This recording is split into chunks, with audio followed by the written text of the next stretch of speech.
Welcome to my channel, The World of Science Fiction. Don't forget to like and subscribe to the channel. The sand shifted beneath Rain Kell's knees, each grain biting into his flesh through the thin fabric of his technician's uniform. The sunset painted the basin in shades of amber and crimson, casting long shadows across the alien landscape.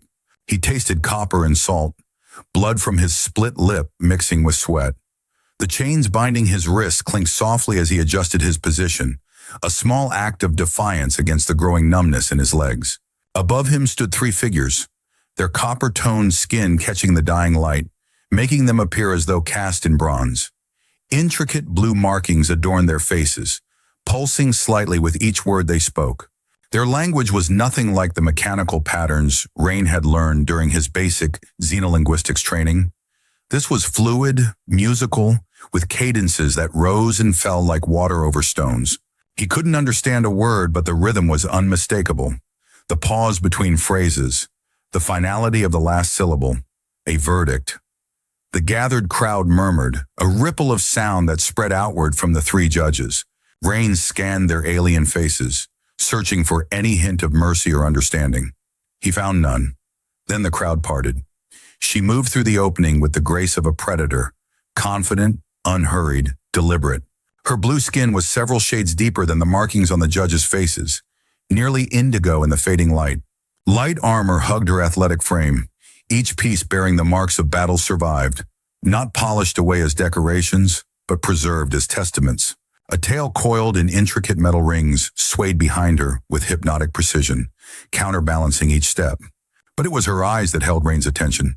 Cold, calculating, assessing him as one might examine an insect before deciding whether to crush it.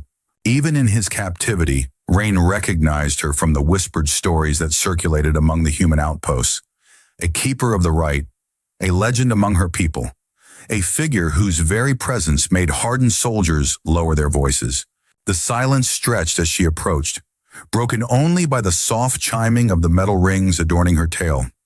Rain felt a familiar impulse rise within him, the same dark humor that had gotten him through the long months of captivity. Looking up, he forced his cracked lips into a smirk. "Nice tail," he said, the words hanging in the air like a challenge. A beat passed. Another. The crowd's reaction was immediate, a collective gasp followed by a rippling wave of hisses and murmurs. Several aliens stepped back as though physically struck. Some placed hands over their faces in gesture of ritual horror. Others turned away entirely, unwilling to witness what must follow. In human culture, a joke diffused tension. In hers, it had detonated everything sacred. Then, flame. Brilliant blue fire ignited along her tail, spreading from the base to the tip in a cascade of cerulean light that cast eerie shadows across the gathered aliens. Complete silence fell, so profound that Rain could hear the soft crackle of the mystical fire as it danced along her tail. She turned toward him with deliberate slowness, her movements controlled and precise. When she spoke, her voice was soft, barely above a whisper, but it carried to him with perfect clarity, and in his own language. "You called," she said, her eyes locked with his. "Now I must." Rain's smirk faltered as the weight of those simple words settled over him. Something in her tone suggested he had done far more than make a tasteless joke. Dawn painted the sky in shades of violet and deep blue when they left the settlement. Just the two of them, the blue-skinned warrior and her human charge, moving across the rocky terrain with no ceremony or farewell. Her clan watched from a distance, their expressions unreadable, but they made no move to follow or intervene. Rain stumbled over the uneven ground, still weak from his days in captivity. His wrists bore the raw marks of chains, though she had removed them shortly after they departed. He rubbed at the tender skin, stealing glances at his silent companion. "So," he ventured after an hour of silence, "do you have a name, or should I just call you Blue?" She continued forward without breaking stride or acknowledging his question. "Mine's Rain," he continued, undeterred. "Rain Kell, Earth Technician, 2nd class. Currently very lost and increasingly confused about why I'm not dead yet." Nothing. Not even a flicker of acknowledgement. The blue flame still danced along her tail, seemingly unaffected by the breeze that occasionally gusted across the plains. Look, he said, quickening his pace to draw alongside her. I get that the strong, silent type is your whole aesthetic, but could you at least tell me where we're going? Or why you're... In one fluid motion, she raised her hand, signaling him to stop. Her eyes scanned the horizon, focused on something beyond his human perception. Rain followed her gaze but saw nothing except the vast expanse of alien terrain. After a moment, she changed their course slightly, angling toward a cluster of rock formations in the distance. Right, Rain muttered. Great talk. The pattern continued through the day. Rain would attempt conversation. She would ignore him, responding only to potential threats, always positioning herself between him and any perceived danger. When they made camp as the twin moons rose, she chose a spot that gave her clear sight lines in all directions, and sat with her back to a large boulder, her gaze constantly sweeping their surroundings. Rain sat across from her, the small heating unit from his emergency pack casting orange light between them, a stark contrast to the blue flame that continued to burn along her tail. It was just a joke, he said finally, his voice quieter now, tinged with weariness. I didn't mean anything by it. For the first time since they had left the settlement, she looked directly at him. The blue flame illuminated her features, casting strange shadows that made her expression even more difficult to read. In your world, she said, her voice low and measured, it was a joke. In mine, it's an oath. She held his gaze. You bound me. Now stay alive, or I become the shadow. Rain stared at her, trying to process her words. What does that mean? What oath? But she had already returned her attention to the darkness beyond their camp, once again silent and vigilant. Rain leaned back against his pack, watching the alien moons crawl across the unfamiliar sky. This day just keeps getting better, he murmured to himself. By the third day, Rain had pieced together fragments of understanding from her occasional, terse responses. Her name was Ishitari. The blue flame burning along her tail was somehow connected to his casual comment. A binding ritual he had unwittingly initiated. By their law, she was now obligated to protect him as long as the flame burned. His life had become her responsibility. It was mid-afternoon when Ishitari suddenly stiffened, her head turning sharply toward a ridge of weathered stone formations. What is it? Rain asked, tensing at her reaction. Flame testers, she replied, her voice barely audible. 3, maybe 4. Flame testers? What is that? Wanderers who seek those who have accepted the call? She interrupted, drawing a sleek blade from her belt. They test the strength of the bond. Test how exactly? Rain asked, though he suspected he wouldn't like the answer. By killing the called, she said simply. Rain's blood ran cold. Me? They want to kill me. Yes. And you're going to... What? Fight them all. Ishitari gave him a sidelong glance that might have contained a hint of dark amusement. Unless you've been hiding combat skills beneath that fragile exterior? Before Rain could respond, 4 figures emerged from behind the stone formations, each distinct in appearance, but sharing the same predatory grace as Ishitari. Their skin tones varied from deep olive to burnished copper, but they all bore glowing markings, though none as extensive as Ishitari's. The lead figure, tall and whip-thin with scars crisscrossing his torso, spoke in the musical language Rain still couldn't understand. Ishitari responded in kind, her posture shifting subtly into a fighting stance. What's happening? Rain whispered. They offer me the mercy of abandonment, she replied without looking at him. If I leave you now, they will make your death quick. I will bear no mark of failure. Rain swallowed hard. And your answer? Instead of replying, Ishitari launched forward with startling speed, her blade catching the sunlight as it arced toward the lead figure. The others scattered, moving to flank her with practiced coordination. What followed was unlike any combat Rain had ever witnessed. Ishitari moved like water, flowing around attacks, redirecting momentum, her tail's blue flame leaving trails of light in the air. But she was outnumbered, and these weren't untrained opponents. A blow caught her in the side, sending her staggering back. Another sliced across her shoulder, drawing a line of dark purple blood. She recovered quickly, dispatching one attacker with a precise thrust, but the remaining 3 pressed their advantage. Rain stood frozen, useless in a battle so far beyond his capabilities. He was a technician, not a soldier. His skills lay in repairing communications arrays and calibrating environmental systems, not combat.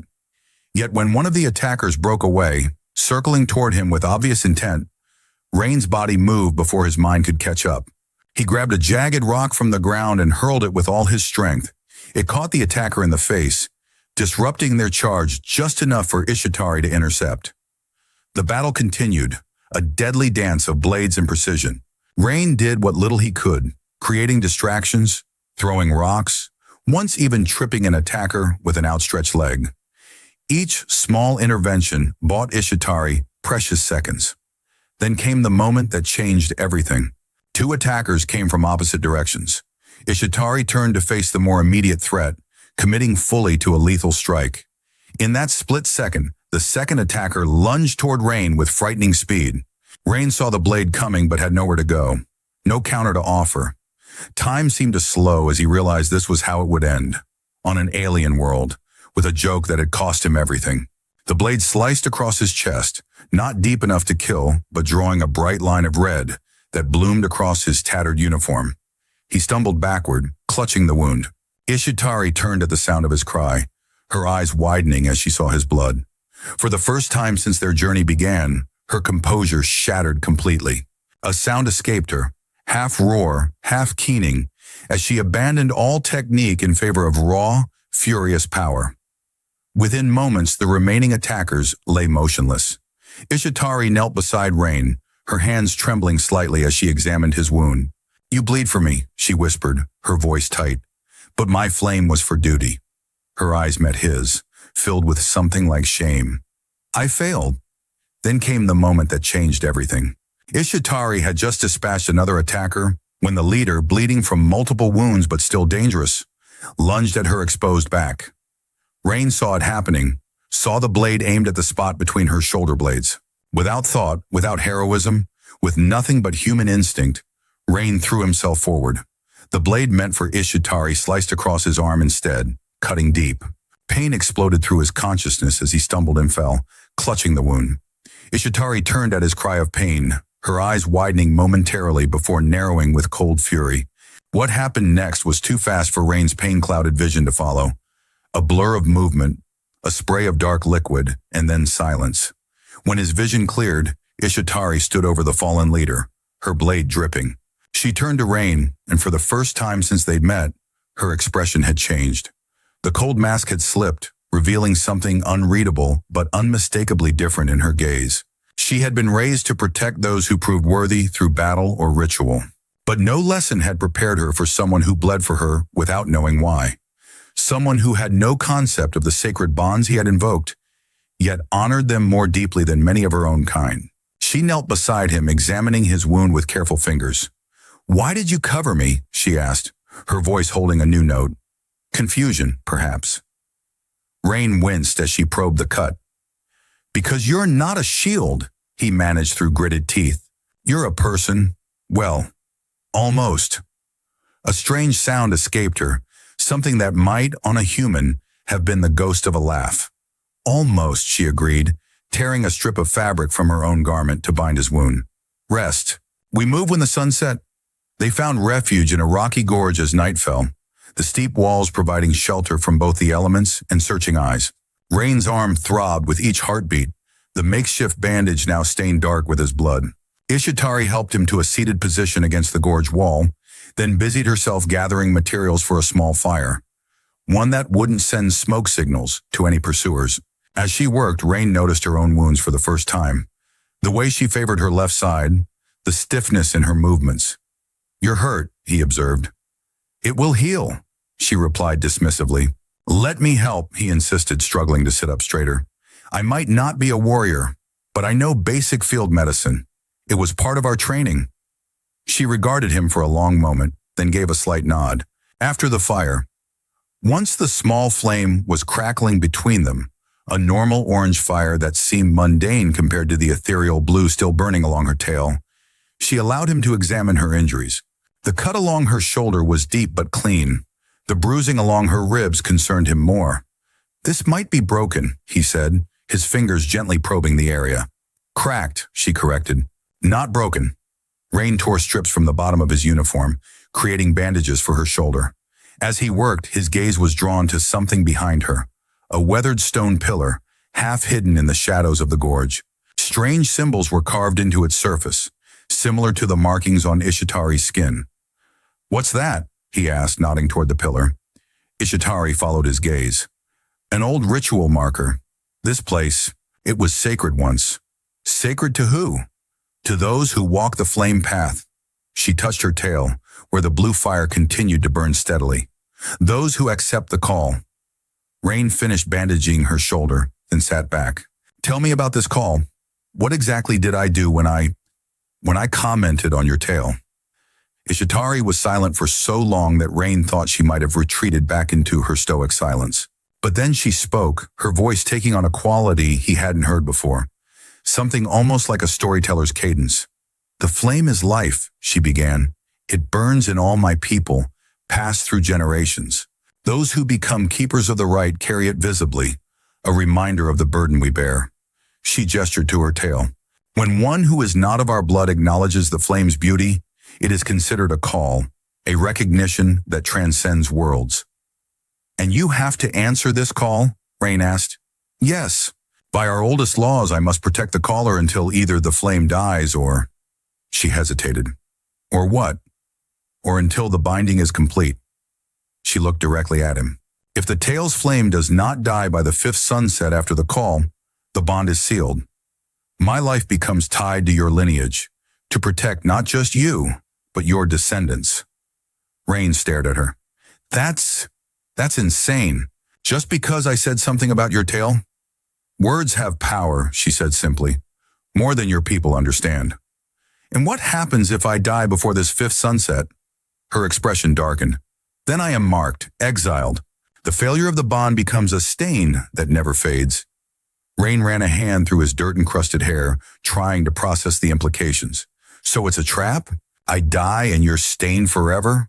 "No," she said, and something in her voice made him look up. "I thought you'd die. In the basin, when the verdict was given. I thought you would be executed, and I would bear the mark of a failed bond, but retain my position." She touched the bandage on his arm, her fingers surprisingly gentle. "But you didn't die. And now, I don't want you to." The admission hung in the air between them, weightier than it should have been. Rain found himself at a loss for words, which was unusual for him. Finally, he settled on a simple truth. "I don't want to die either," he said, "and I don't want you to be exiled.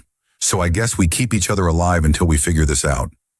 Ishitari nodded, the ghost of something that might have been a smile touching her lips for the briefest moment. "We should rest," she said, moving to take her customary position, back against the wall facing outward, vigilant even in repose.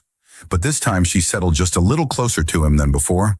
They were a day's journey from the human rescue zone, a neutral territory where, theoretically, Rain could signal for extraction when they spotted the outpost. It wasn't the main rescue zone, but one of the smaller human monitoring stations that dotted the frontier. Rain approached cautiously, Ishitari hanging back just beyond sensor range. "I'll check if they have medical supplies," Rain said. "Wait here." The station was manned by a skeleton crew, 3 technicians and a security officer who looked startled to see a human emerge from the wilderness. They welcomed Rain with the efficiency of frontier personnel, quick medical treatment, nutrient packs, and rapid questions. "How'd you survive out there?" the security officer asked, eyeing Rain's makeshift bandages and tattered uniform. Rain hesitated. "I had help." The officer's expression shifted. "Local help?" When Rain nodded, her posture stiffened. "We need to know everything. Description, markings, capabilities. Command's been tracking increased warrior activity in this sector." Rain felt a chill that had nothing to do with his injuries. "Why does Command care?" The officer brought up a screen showing incident reports, attacks on human outposts, missing personnel. "These locals are dangerous, especially the marked ones. If one helped you, we need to know why. Could be infiltration, intelligence gathering." "She saved my life," Rain said carefully. "Or used you," the officer countered. "Look, I get it. Stockholm Syndrome is real, but you need to think clearly now. Give us a full report, and we'll extract you to the main base. Security will handle the rest." Rain understood the unspoken message. If he identified Ishitari, they would handle her, treat her as a potential threat, interrogate her, or worse. The very people he had been trying to return to now represented a different kind of danger. I need some time to rest before debriefing, he said, buying himself space to think. Sure, the officer replied, but stay in the compound. It's not safe out there.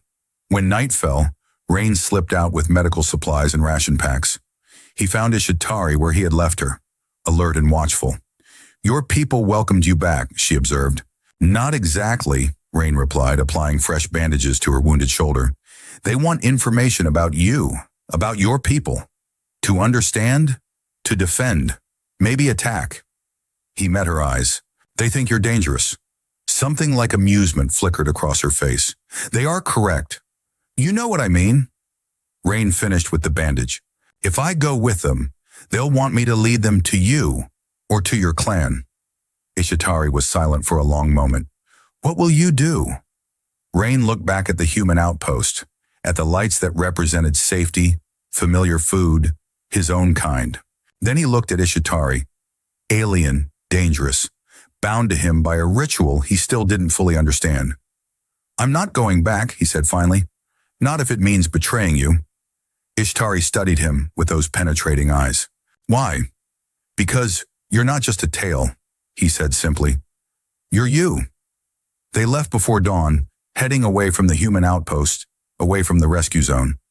Neither spoke of what Rain had sacrificed or what they would do next, but something had shifted between them, a balance tipping from obligation towards something else entirely.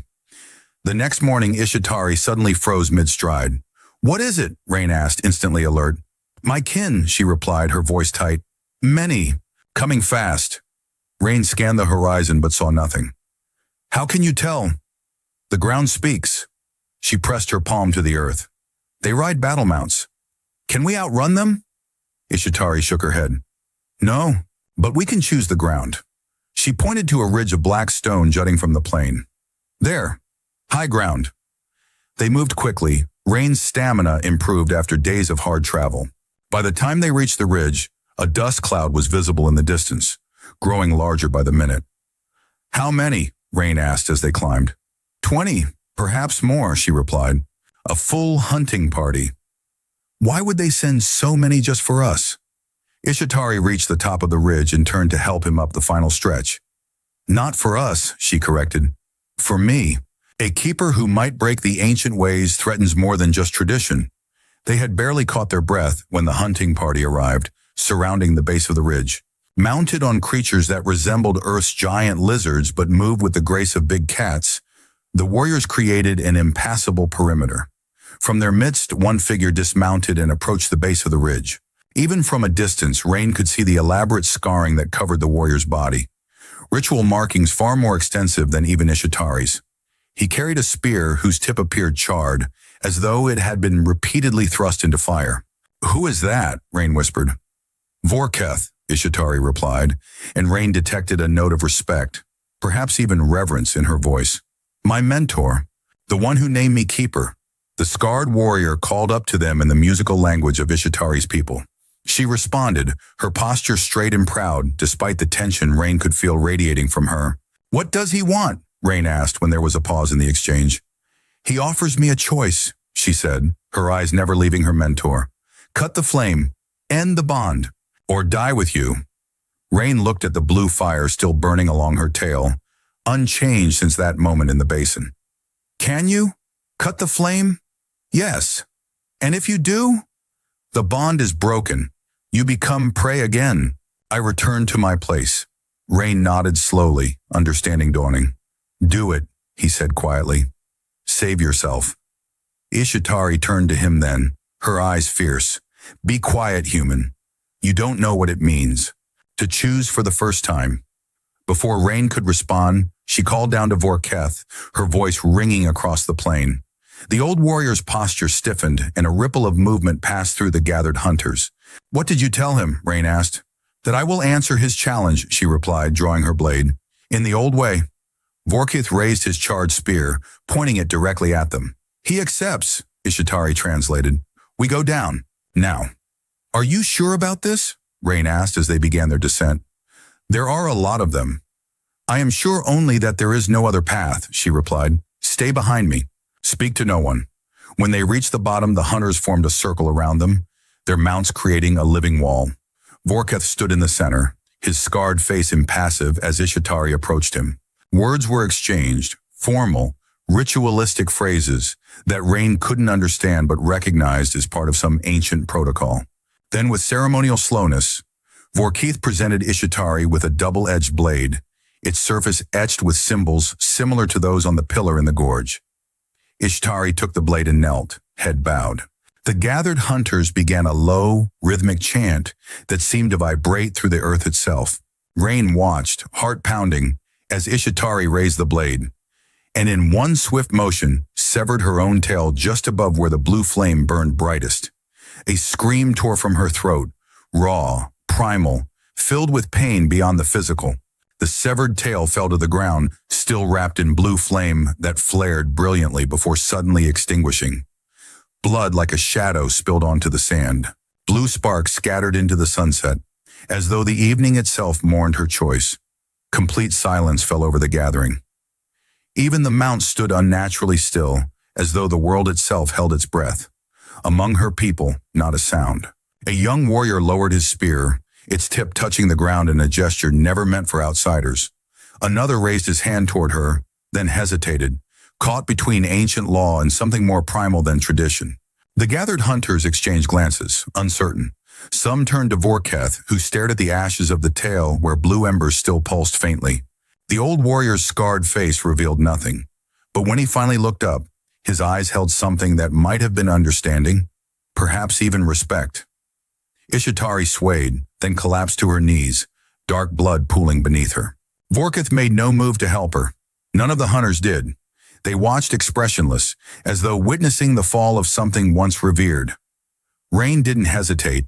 He rushed forward, catching Ishitari before she could fall face first into the dirt. Her skin was clammy, her breathing shallow, shock setting in rapidly. "Help her!" he shouted at Vorketh, at the impassive circle of hunters. "She's dying!" No one moved, no one spoke. They simply watched as though observing the inevitable conclusion of a story long foretold. Understanding crashed over Rain like a wave. They would let her die. This was the price of her choice, not just the tale, but her life. With a surge of desperate strength, he gathered Ishitari into his arms. She was heavier than she looked, but adrenaline and fury gave him power he didn't know he possessed. He stood, her limp form cradled against his chest, and faced Vorketh. "You were her mentor," he spat, rage making his voice shake. "You were supposed to guide her, not condemn her." Whether the old warrior understood his words or merely their intent, something flickered in those ancient eyes, a momentary breach in the impassive mask. But it passed quickly, replaced by the stony resolve of one bound by laws older than himself. As Rain turned to leave, Vorketh stepped forward. The circle of hunters tensed, hands moving to weapons. But the old warrior merely knelt and placed his charred spear on the ground before him. Then in halting but clear human language, he spoke. She left the right, but not her strength. A murmur passed through the assembled hunters, surprise, perhaps even respect. One by one, they too lowered their gazes, a gesture that needed no translation. Rain nodded once to Vorketh, then turned and began walking, past the circle of hunters across the plain toward the distant human outpost. No one tried to stop him. No one followed. They let him go, carrying their fallen keeper away from the world that had both created and honored her final choice. The storm came as darkness fell, sheets of cold rain driven by howling winds. Rain staggered forward, his muscles screaming, his vision blurring. Ishitari's blood mingled with the rainwater, leaving a diluted trail that was quickly washed away. "Stay with me," he murmured to her, though he wasn't sure she could hear him. "Just stay with me." As the storm intensified, Rain spotted a narrow opening in the rock face to their left, a small cave barely visible in the driving rain. With the last of his strength, he carried Ishitari inside, finding the space just deep enough to escape the worst of the weather. He laid her down carefully on the driest patch of ground, checking her wound before collapsing beside her, utterly spent. For hours they remained that way, Rain drifting in and out of consciousness, Ishitari deathly still, except for the shallow rise and fall of her chest. When Rain woke fully, the storm had quieted to a gentle patter, outside the cave mouth. A strange blue-green luminescence emanated from patches of moss on the cave walls, casting just enough light to see. Ishitari's eyes were open, watching him. "You didn't leave," she said, her voice barely above a whisper. "Of course not." Rain shifted closer, checking her bandages. The bleeding had stopped, but she was still dangerously weak. Silence fell between them, broken only by the soft sounds of the rain. In that quiet moment, with death still hovering near, the pretenses between them seemed to dissolve. "I never felt smaller than I do here," Rain said finally, staring at the glowing moss. "On this world, with your people, I'm nothing. A joke that went wrong. But you," he turned to her, "you didn't let me disappear." Ishitari's eyes reflected the blue-green light as she studied him. "You didn't disappear," she said softly. "You became a choice." The simplicity of her words carried a weight that settled between them, an acknowledgement that something fundamental had shifted. They were no longer bound by an accidental ritual, but by decisions made with full awareness of their consequences. Rain reached out hesitantly, his fingers finding hers in the dim light. She didn't pull away. They remained that way until dawn broke, the glowing moss fading as natural light filtered into the cave. The abandoned station appeared like a mirage through the curtain of rain, a low prefabricated structure half buried in sand, its environmental seal long since compromised. It had been a forward observation post during the early days of human exploration, before formal territories were established. Rain shouldered open the corroded door, carrying Ishitari into the relative shelter of the derelict building. Emergency lights flickered on automatically, running on backup power cells that had been conserving energy for years, waiting for human presence to activate them. He laid Ishitari on a dusty examination table, quickly assessing her condition in the dim blue-white light. She was pale, her normally vibrant blue skin ashen and dull. The wound where her tail had been continued to seep blood, though the flow had slowed. Rain worked methodically, his technician's training extending to basic field medicine. He found an emergency kit still sealed in a wall compartment, its contents outdated but sterile. With careful hands, he cleaned the wound, applied coagulant gel, and wrapped it in pressure bandages. Throughout his ministrations, Ishitari remained unconscious, her breathing shallow but steady. Only when he had done all he could for her physical injuries did Rain allow himself to collapse into a chair beside the table, exhaustion claiming him at last.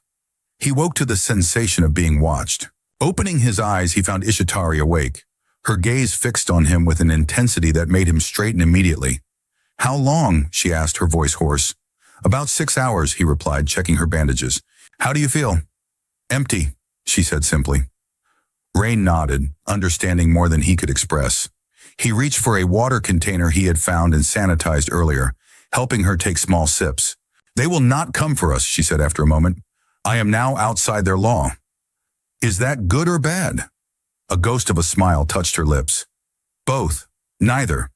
She attempted to sit up, wincing with the effort.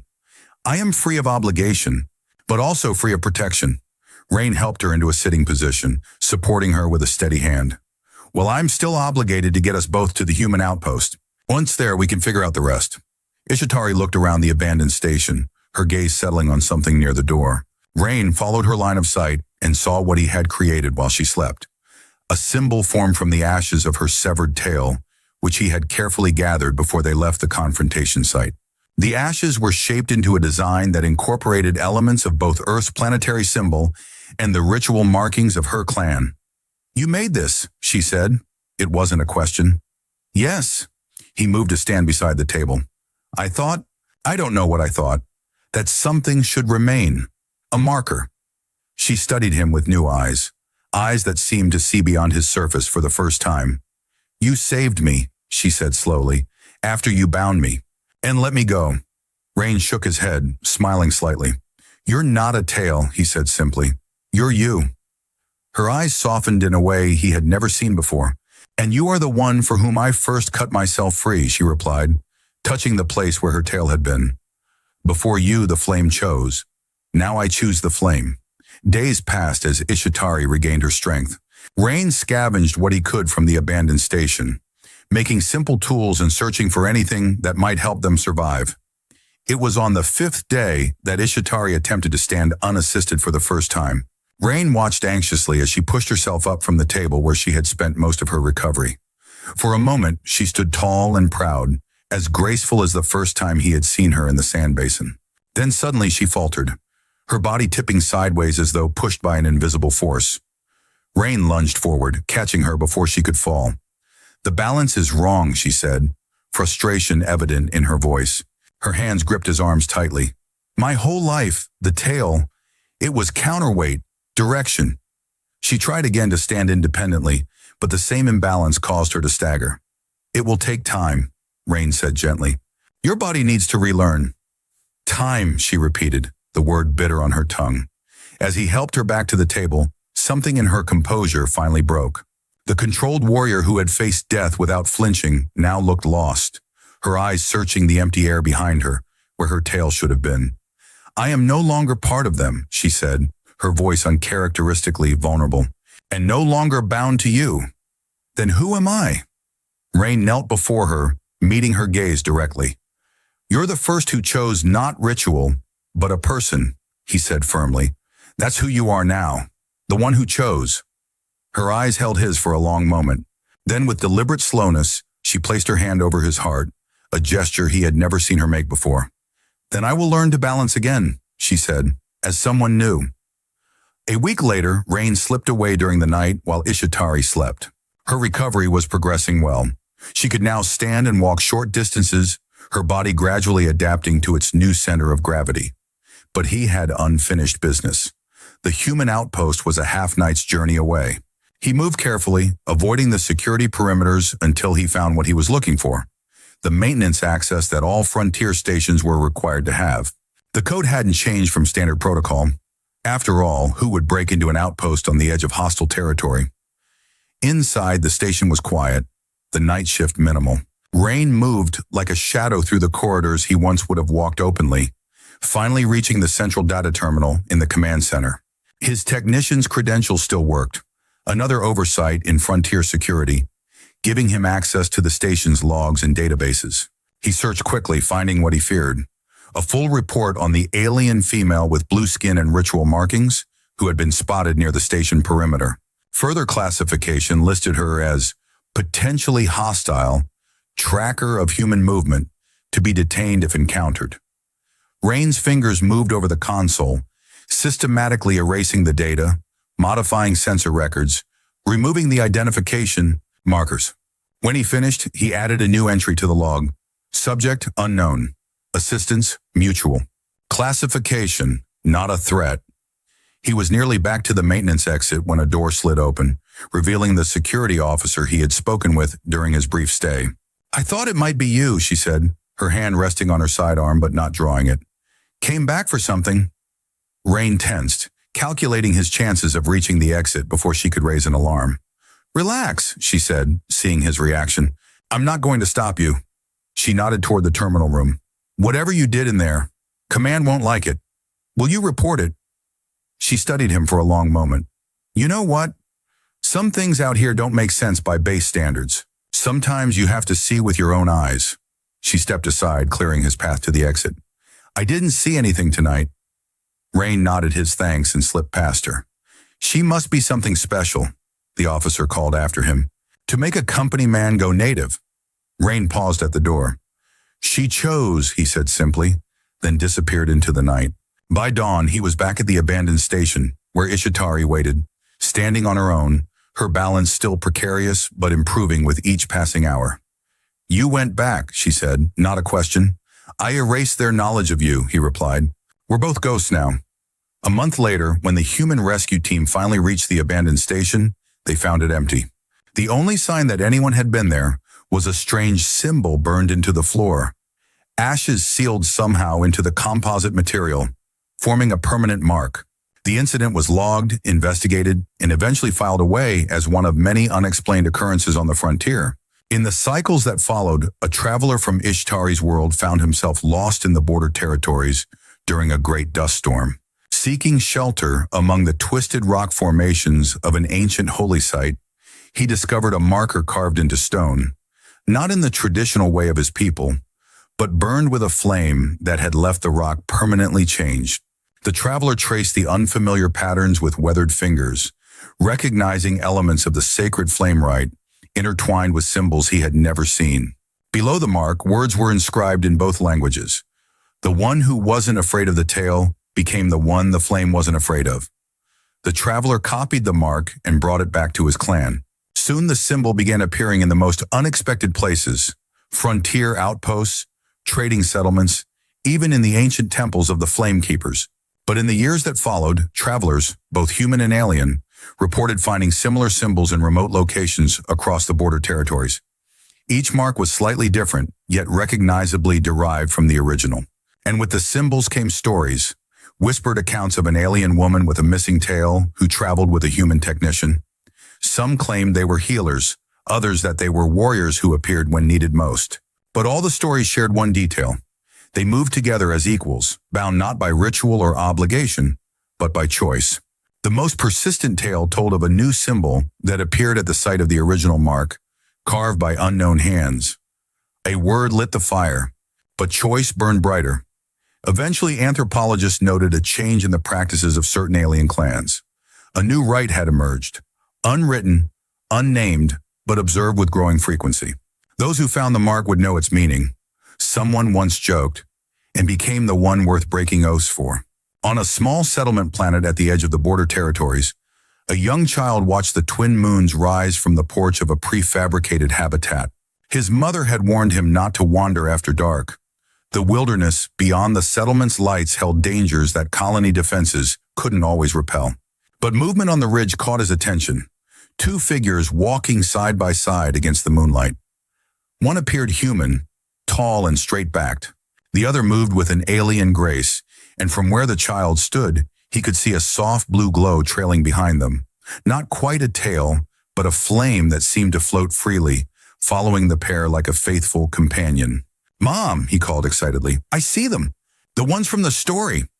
By the time his mother reached the porch, the figures had vanished into the night, leaving no trace except the child's wide-eyed wonder and a small mark burned into the dirt where they had passed, ashes in the shape of two, worlds bound by a single flame.